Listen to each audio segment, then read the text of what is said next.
Basara Tojo and his dad, Jin, are chilling at a local restaurant, waiting to meet Basara's new stepsisters. But guess what? They're running late. While waiting, Basara heads to the bathroom to change, and that's when he bumps into this red-haired girl named Mio Naruse. She's there with her sidekick, Maria, and they both introduce themselves to Basara. The next day, Mio wakes Basara up, kind of like a personal wake-up call.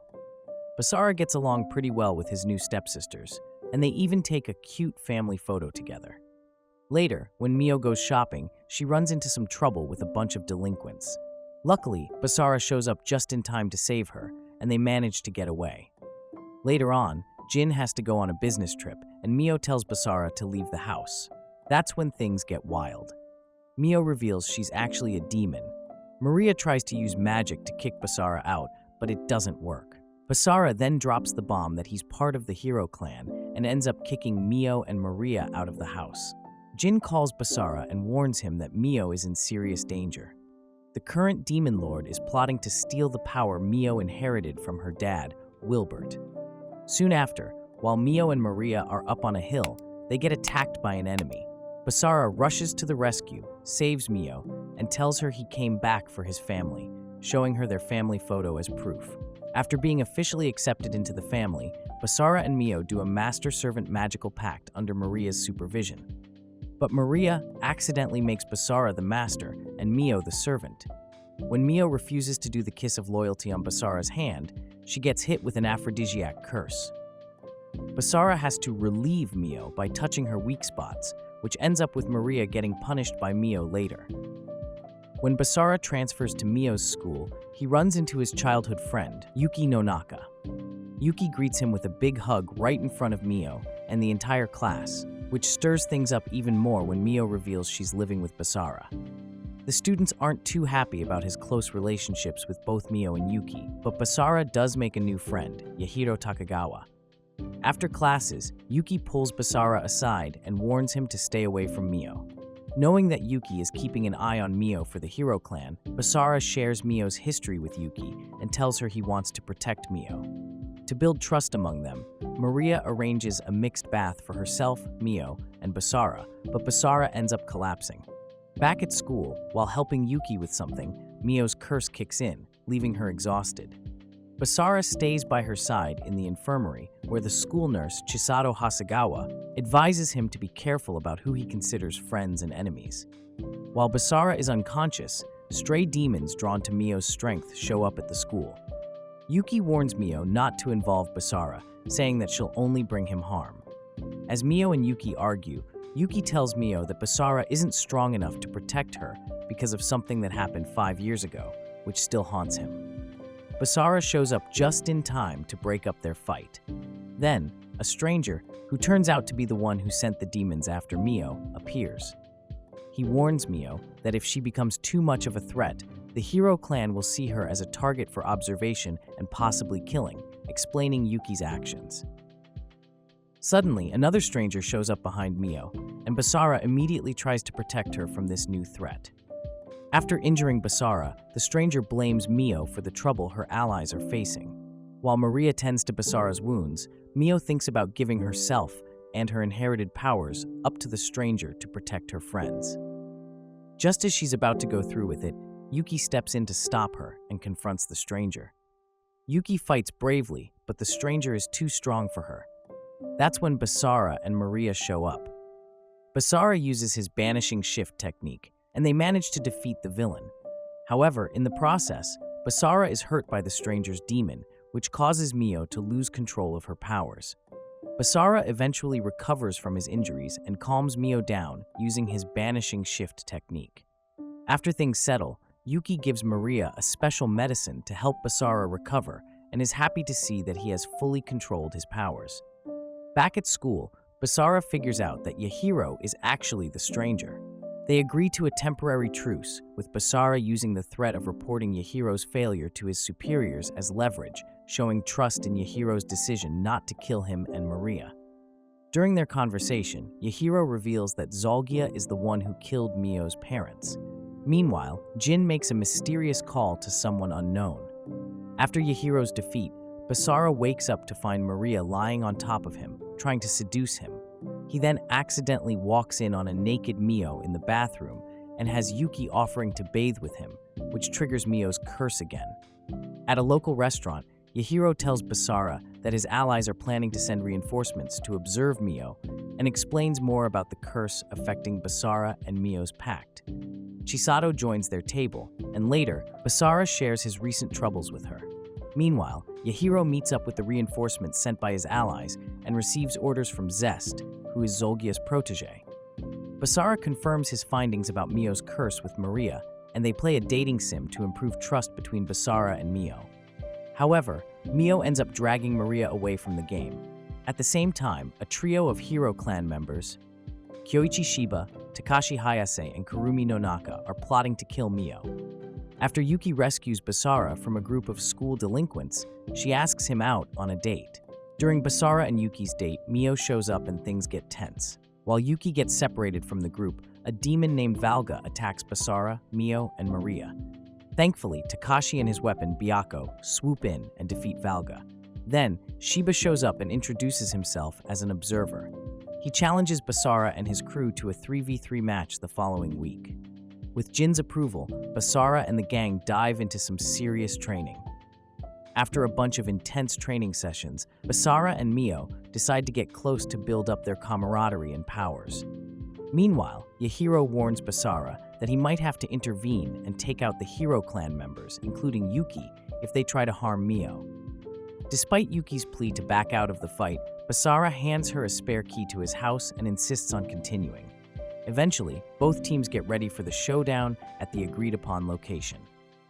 In the intense battle between the heroes and demons, Basara steps up and uses his banishing shift to neutralize Kurumi's attacks, while Maria and Mio take on Takashi. Yuki, showing her skills, puts Basara to sleep temporarily to help Maria in the fight against Takashi.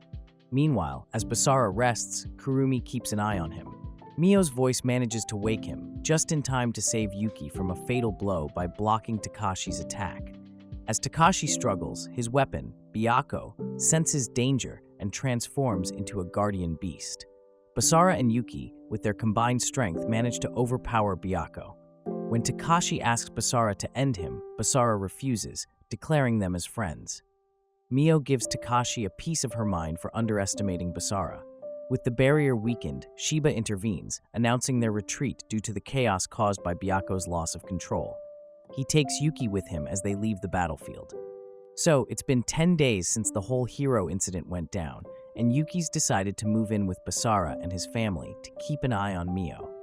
Maria's also offered to form a master/servant pact with Basara, which is a pretty big deal. Fast forward to the full moon, and Maria's leading Basara on a wild adventure around the school. They're running around like crazy, ducking into the girls' restroom, and even stumbling upon a couple getting cozy on the roof. Eventually, they end up in the changing room, where Maria puts Mio's panties on Basara's head. Yeah, it's a weird moment. Before he can even react, the girls come back from swim class, and Maria and Basara have to hide out in Mio's locker. Let's just say it gets pretty intense in there. Mio finds them, and she's not happy, but eventually, she calms down and understands they're just trying to keep her safe. This triggers some kind of curse, but Basara is able to use a shower head to calm her down and boost their powers. Meanwhile, Maria's meeting up with Lars to get some intel, and the demon Zolgia is plotting his next move to capture Mio. Maria forms a new master-servant pact with both Basara and Yuki. They discover that Yuki's sensitive spot is her buttocks, so they level up together. Later on, they all bond by taking a bath together. The next day, Mio and Yuki start to become friends, but Basara ends up getting hurt during basketball practice. While he's in the infirmary, Chisato advises Basara to stay true to his path and keep his loved ones close.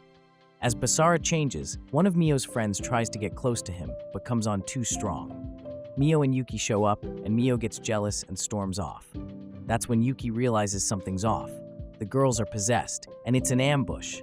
As Yuki holds off the possessed girls, she sends Basara to protect Mio.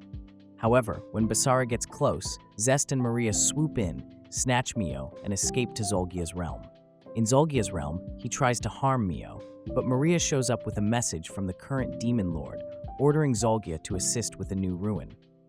Meanwhile, back in the real world, Lars and Basara have a chat. Lars reveals that Maria has turned against Mio because her mother is being held hostage. He explains that if Zolgia assaults Mio, she'll die because Basara is her master. Basara offers to help rescue Mio, but Lars refuses and ends up defeating him. Lars then orders Zest to hand Mio over to him. Using Basara as leverage, Lars throws down the gauntlet, threatening Zest and Zolgia with reporting their treasonous act of abducting Mio to the Demon Lord if they don't comply with his demands for a trade. But Zest refuses and appears to kill Lars, then orders Maria to subjugate Basara. However, Basara proves resistant to her charms and taps into his sword powers, allowing Yuki to pinpoint Zolgia's hideout, which was shielded by a barrier. Yuki arrives at Zolgia's lair and clashes with Zest while freeing Mio. Envious of Basara's strong bond with his servants, Zest is eventually defeated, along with Maria, who breaks down after Basara embraces her and vows to save her and everyone else. Just when it seems like victory is in reach, Zolgia incapacitates Mio and Yuki and tries to kill Zest for her failure in keeping Mio captive. However, Basara steps in and uses his banishing shift on Zolgia, neutralizing his attack. But the battle isn't over yet. Zolgia immobilizes Basara with his mental bondage and moves in to steal his powers for himself. As Basara struggles against Zolgia, the demon temporarily disables him. Zolgia then confronts Maria and cruelly reveals the remains of her mother. Enraged by this revelation and learning that Zolgia murdered her foster parents, Mio unleashes her power and blasts off Zolgia's arm, ready to finish him off. However, Basara intervenes, knowing that Mio's future would be marred by despair and hatred if she succumbed to her rage. As Zolgia retreats, a surprising revelation emerges. Shella, Maria's mother, appears and reveals that she is alive. Outside the lair, Zolgia faces off against Lars, who is thought to be dead. Lars quickly gains the upper hand, explaining that he and Shella used puppet dummies to cheat death. Lars intends to avenge the death of Mio's caretakers, who also raised him by killing Zolgia himself. Meanwhile, Basara and his allies manage to escape from Zolgia's lair, causing the barrier around it to vanish. The lair transforms into a giant demonic monster, trapping them inside. With Zest's guidance, Basara, Mio, and Yuki locate the monster's vital core and destroy it, finally putting an end to the threat. So, Yuki's got their back, fighting off enemies left and right as they make their way to the core. Meanwhile, Basara, Mio, and Zest are facing off against a bunch of Zest's clones. It's a crazy intense battle.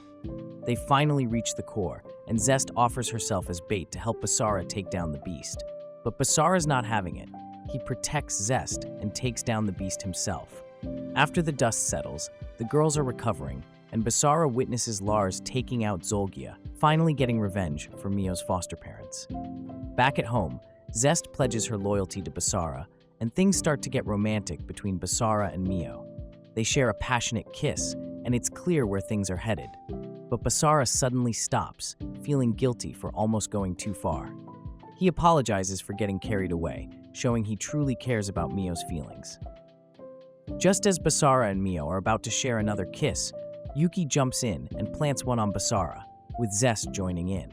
This unexpected interruption sparks a heated argument between Mio and Yuki over Basara's affections. Feeling overwhelmed, Basara seeks Maria's help in calming the situation. However, things take a surprising turn when Mio and Yuki pressure Maria to choose sides. Instead of picking, Maria surprises everyone by kissing Basara herself, refusing to take sides and leaving Mio and Yuki fuming. Meanwhile, Shella and Zest are placed under the care of demons from the moderate faction. As tensions rise, news of Zolgia's demise eventually reaches Demon Lord Leohart as he confronts Jin in his throne room.